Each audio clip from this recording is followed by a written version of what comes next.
e vou mostrar as duas próximas. Olha o que eu tenho nessas duas caixinhas agora, nesse par.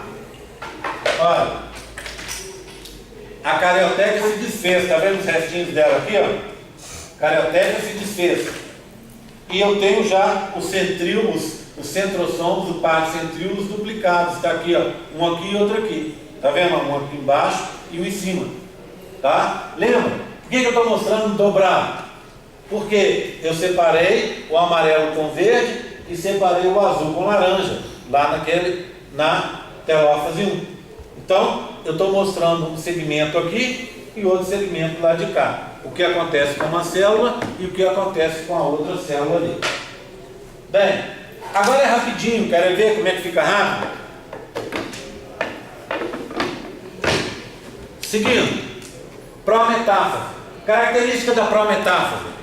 Na prometáfase eu tenho cromossomos ligados com a fibra do fuso, mas os cromossomos não estão na placa equatorial, não é isso? Então, ó, eu tenho uma prometáfase aqui e tenho uma outra que está, eu vou achar, aqui embaixo. Olha lá, ó. O que eu vou ter? Os cromossomos ligados às fibras do fuso. Mas olha, uma fibra curtinha, uma larga, uma grande.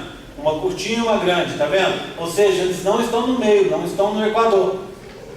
Como é que eu sei que é a primeira ou a segunda divisão? Duas cores, dois cromossomos. Só segunda divisão, tá? Se eu tivesse 4 cromossomos, 4 cores, primeira divisão. Isso é verdadeiro para o par azul e amarelo, verde e amarelo, e para o par azul e laranja, tá vendo? Tá? Tudo bem? Aí vem em seguida aquele pareamento dos cromossomos no equador, não é isso? Vai formar a placa equatorial, que caracteriza a tal da metáfase 2. Olha lá na metáfase 2. Olha.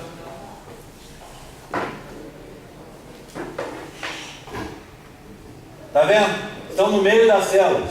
Por que eu sei que eles estão no meio? Porque as fibras do fuso estão do mesmo tamanho, tá vendo? Uma está exatamente igual à outra. Tá? Bem, são pares de cromossomos que estão no equador? Não, eu não tenho par mais.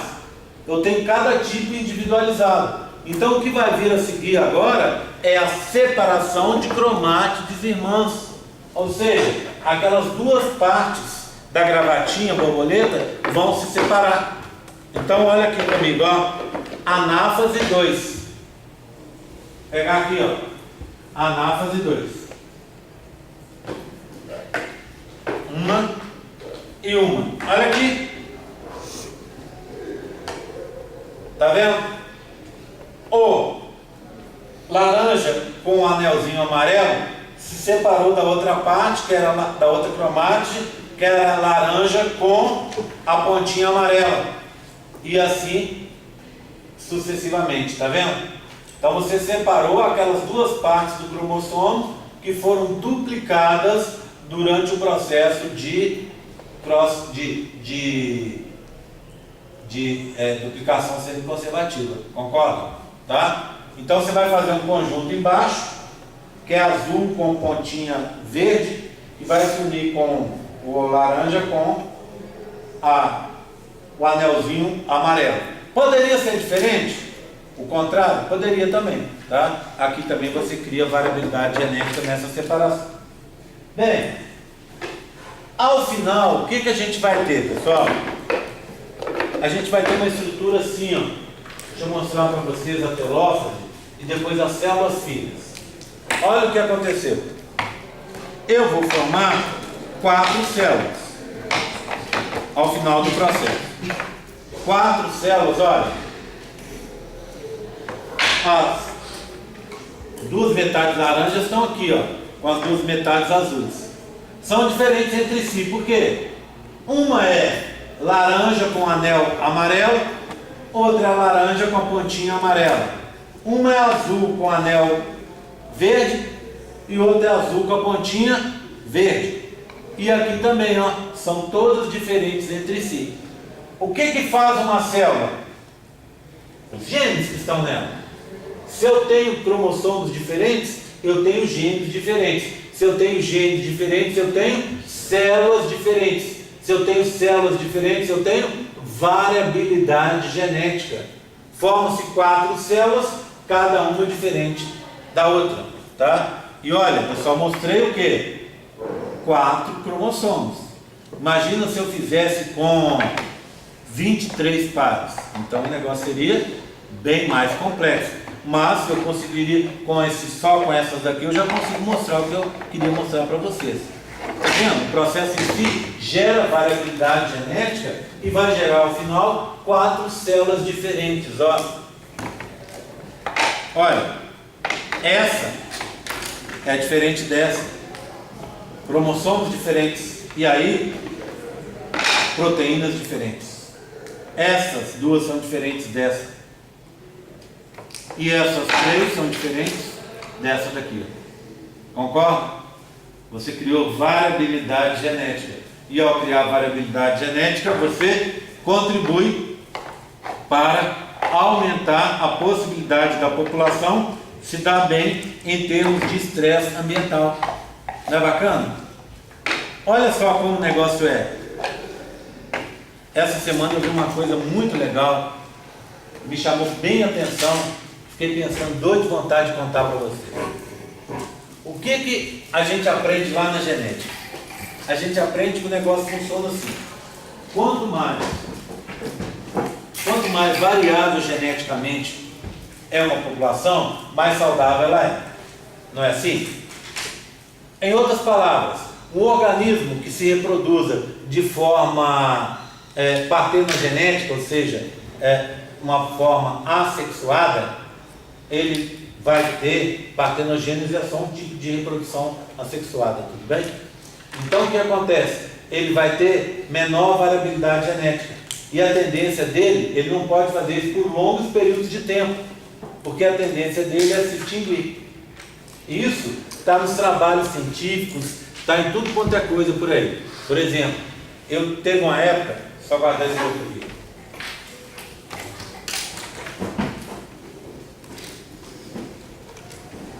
Teve uma época que eu estava estudando, estava doido para estudar um lagartinho lá do Nordeste. Esse lagarto, ele se reproduz partenogeneticamente.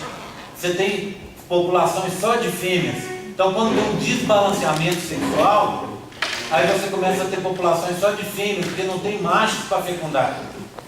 E aí, eles vão reproduzindo de forma partenogenética e ficam raríssimos machos na população. Aí o que acontece?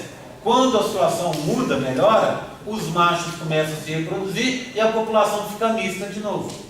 Tá? Bem, então se achava que esse tipo de coisa podia acontecer, mas por um período curto de tempo. Aí estabeleceram o número, 20.000 gerações. Tá? Então, esse seria o limite que poderia acontecer. Você fala, não, mas 20.000 gerações é muita coisa. Sim, é muita coisa. Mas 20.000 gerações para uma espécie em si pode não querer dizer muita coisa.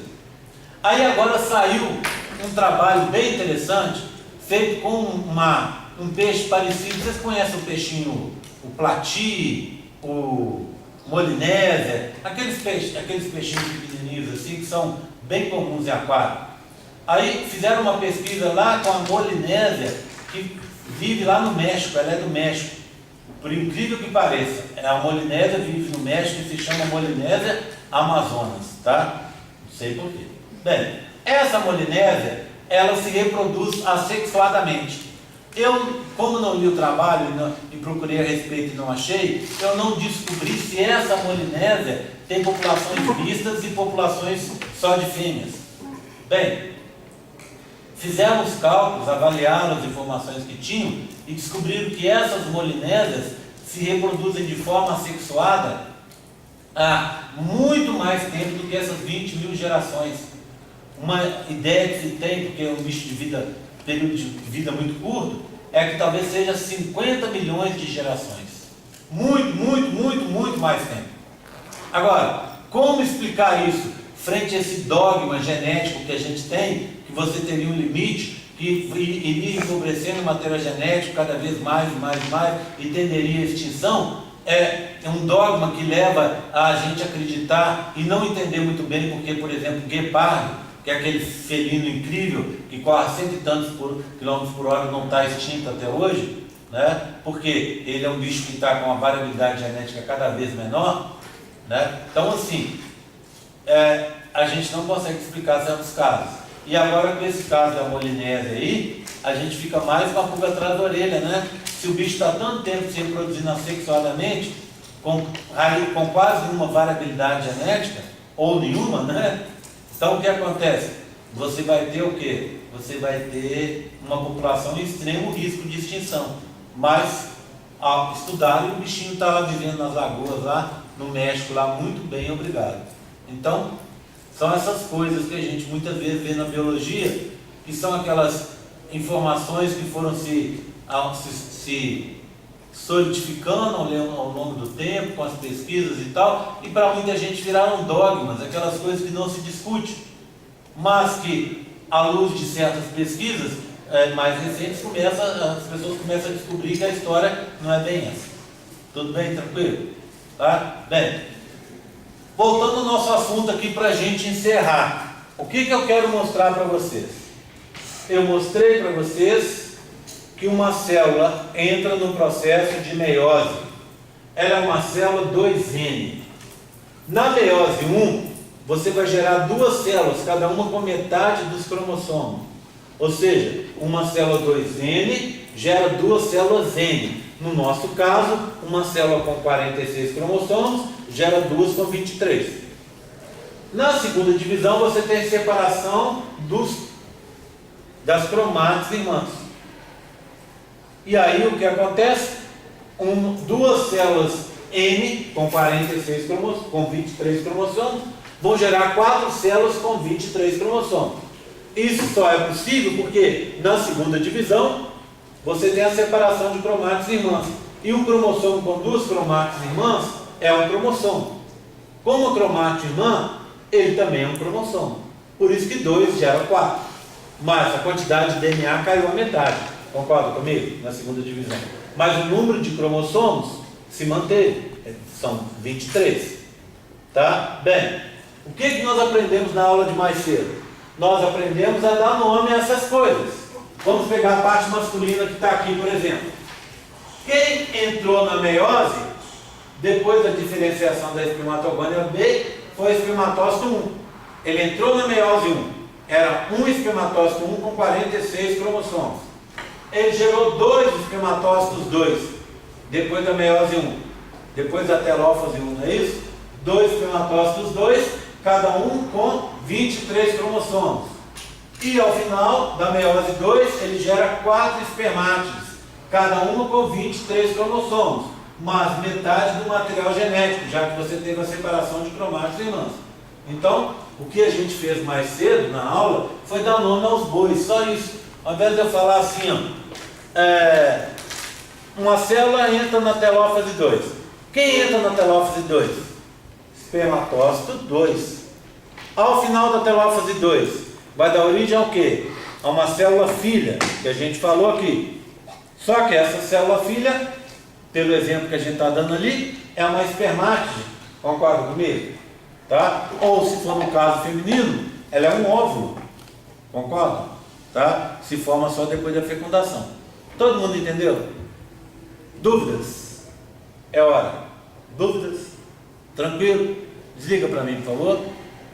Tá?